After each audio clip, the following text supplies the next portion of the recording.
Hey everybody, it's your girl Bondy Blue and I am back for another Married to Medicine review. So let's just go ahead and get into it, y'all. Yes, I am getting them out, all right? I'm starting wearing the same Tupac shirt in about 6 videos, but y'all will be all right. So Heavenly and her daughter Alora go get their nails done, and she's 13. She's about to go into high school. Heavenly had to make sure that her nails were appropriate for a 13-year-old girl. I am not mad at it, okay? I just feel like the longer the nail, the older they think you are. And that little girl already has grown up very quickly. 3 years ago, she looked like an actual kid, and now she looks like she's 17. I'm just saying, Lord have mercy, these children grow up fast. Heavenly, of course, is having another one of these unrealistic conversations and also hypocritical conversations when she talks about how she doesn't want her daughter to date anybody until she's 22. Alora feels like 15 should suffice, but she doesn't feel like that's good enough for her daughter. She's going to try to push off boys as long as she can. And I get it because there's always this fear of pregnancy, but I feel like as long as you have these conversations and show your children what happens, you know, you can play it safe, but don't be too overbearing, because then they're going to be busting out the seams whenever they do get free, making all of the wrong decisions because you ain't let them do nothing when they was in high school. I feel like I've had this conversation about Heavenly before, and then people had to tell me, you know, you ain't got no kids.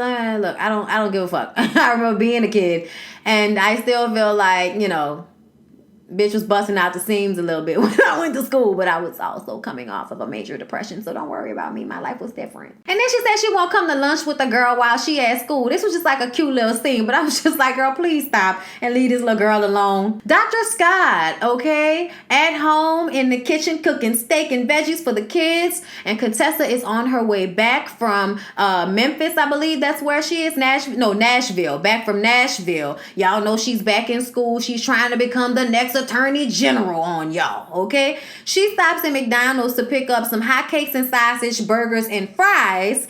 And when she gets home with all this food, the kids are so happy to see her. They've just eaten steak and potatoes and asparagus, but they're still going to try and eat the pancakes because mommy brought them home and we're excited to see mommy. And Dr. Scott is kind of annoyed by this because it's like, why would you think I wouldn't have fed them? It's like 9 o'clock at night. Why do you think I wouldn't have fed our children by now? First of all, why didn't you call me before you decided to do this? Second of all, okay, she's like, well, I'm looking around and you got laundry in the kitchen. You look like you a little bit overwhelmed. And he was like, well, maybe if you would have asked first, you would have realized that I wait until I put the kids down for bed and then I come back down here and clean the kitchen and fold the clothes and all of that, which does make sense. It's hard to try to get stuff done when they still running around, but it made him feel unappreciated, and it made him upset with Contessa, and I don't even really think that she saw how unappreciated he felt. But it's just kind of like the things that women have to go through on a daily basis for years, for months, forever in a relationship with a man when they have children. He has to deal with the stuff for 1 week and he gonna cry about every little thing that happened and hurt his feelings. I said, Dr. Scott, if you don't go sit in a corner somewhere and meditate on this and come back with a refreshed spirit, because you're doing too much. But also, Contessa, I wouldn't have gave them kids them hotcakes and sausages after they finish eating all that food. You trying to make your kids obese? You the Surgeon General in the making, girl. Like, need not overfeed these children. Jackie gets Heavenly to admit when they go out for lunch, dinner, drinks, whatever, that she went too far going back and forth with Cecil on Twitter and that she needed to address Simone. Jackie wants them all to meet up and talk and have an emergency. That's what she's calling it. And Heavenly was like, oh, that lame as hell. And it's like, girl, yeah, that was lame as hell, but that's Dr. Jackie for you. Okay, look, stiff and a little lame, but very smart. Toya goes to see Simone. Toya apparently is going to make sure that all the remnants of her miscarriage are gone from her womb. And this was so sad to me. Y'all know I don't really like Toya all of that much, but I felt bad for her. She got pregnant 7 weeks prior, and she was so excited, showing the kids. Her husband's excited about it. Everybody's getting used to the idea. And then 6 weeks in, there's no more baby. And it's just been very traumatic for her. And Simone has been there for her. She's been her doctor. And I just felt bad for Toya. You know, like, that's just really, really tough. Oh, Lord, I pray I never have to deal with that. I know it's very common, but I just pray I don't have to deal with that, because I swear to God, like, oh my God, y'all gonna have to peel me up off the floor to do videos if that ever happens. Oh my God.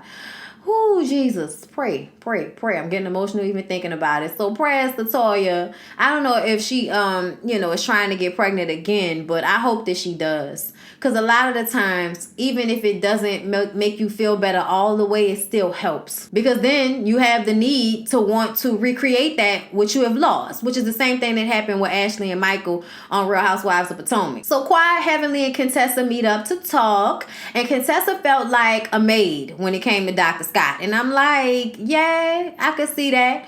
Because like I said, he freaking out over doing the smallest little things for these kids, okay? Quiet is still going through mediation with Zatsa, whatever his name was. Y'all know her ex-husband. And Heavenly thinks that it's time for Quiet to start dating. And she wants something long, strong, and black. And just getting way into detail about what she's trying to get into. But for right now, she's playing with herself because she doesn't have time to add more bodies to her body. All right.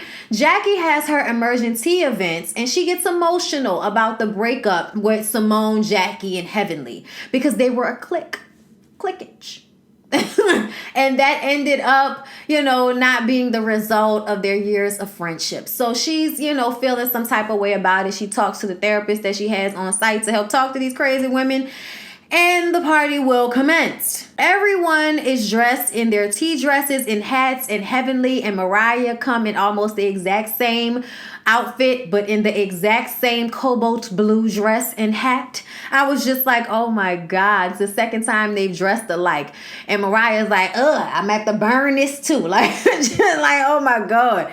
The hate is so real in this situation. I don't know why Mariah is on this show. I almost feel like Simone and Toya had to form a relationship with Mariah because otherwise she would have no reason to be on this show. Because for the longest, none of them wanted to fool with her. So Jackie brings in the mediator and they get these journals out and, they do some exercises.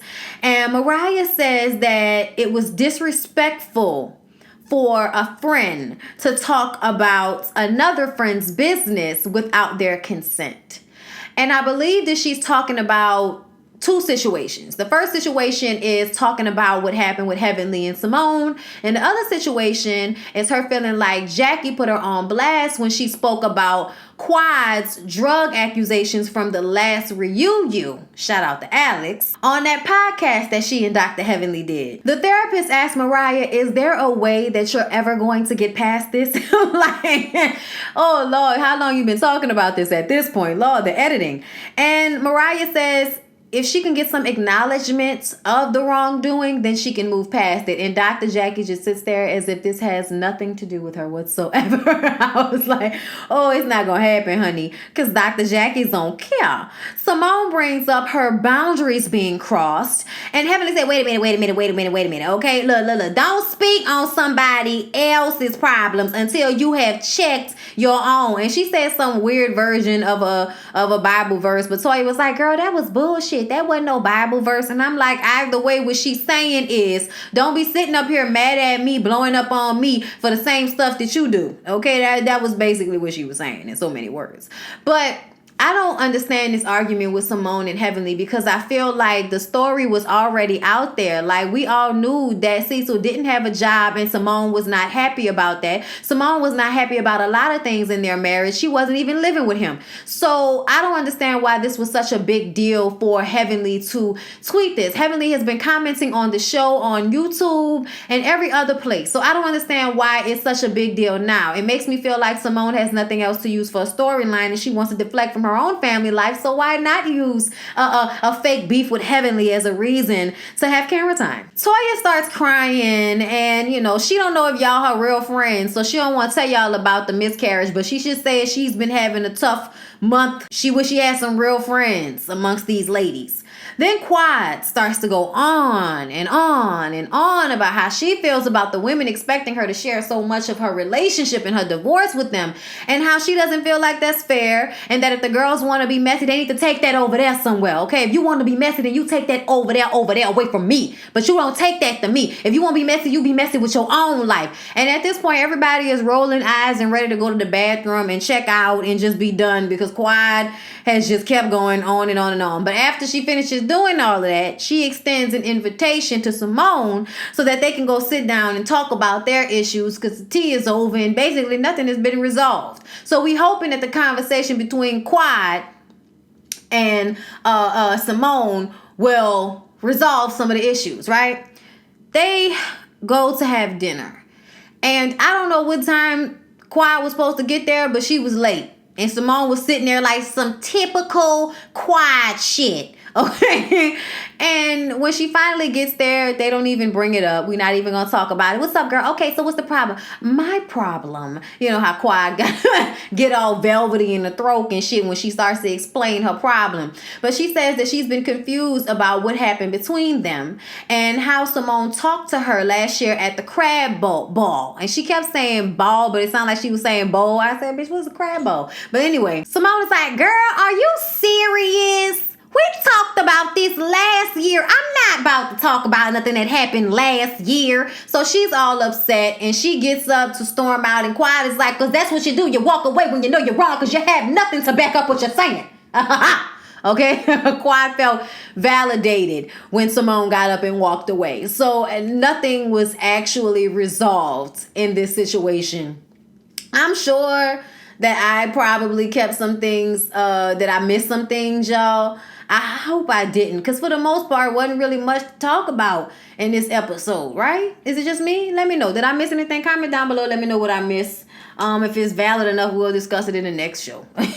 All right, y'all. I just had a lot of videos to get done, and I was kind of taking notes in a way that wasn't so extensive, because sometimes you don't have to do that, and I felt like I didn't have to do that with this episode. All right, but I'm gonna just give y'all a little last minute thought right quick just to run over some things. All right, Mariah, Dr. Jackie thinks you beneath her. She don't care. She don't care about you. She don't care about your little husband. None of that. Okay. You for some reason think that Heavenly is beneath you, but Heavenly is just as smart, if not smarter than you. So why wouldn't you think that she would also choose the color blue to wear to an event where we're trying to be peacemaking with one another? Just saying, observations. Heavenly, I thought you understood when you talked to Dr. Jackie the first time that you going back and forth with Cecil wasn't the move. But I didn't see any real reconciliation between Simone and Dr. Heavenly. We didn't even realize that Simone and Quad had a problem until Quad, tearfully extended the invitation. And then when she got to the table, she had like an attitude about it. So it was a lot of confusion going on. I will give Simone that. But I also feel like Simone, I don't even know how to feel about her with her sporadic feeling ass. You know what I'm saying? She be doing the most. Who else? Contessa, I don't know, girl. I don't know just yet. I'm waiting, but I'm starting to feel some type of way about your husband. And yay, that's all I got to say. So I hope y'all enjoy. Please don't forget to like, comment, and subscribe to my channel. And I will see y'all in the next one. Peace out.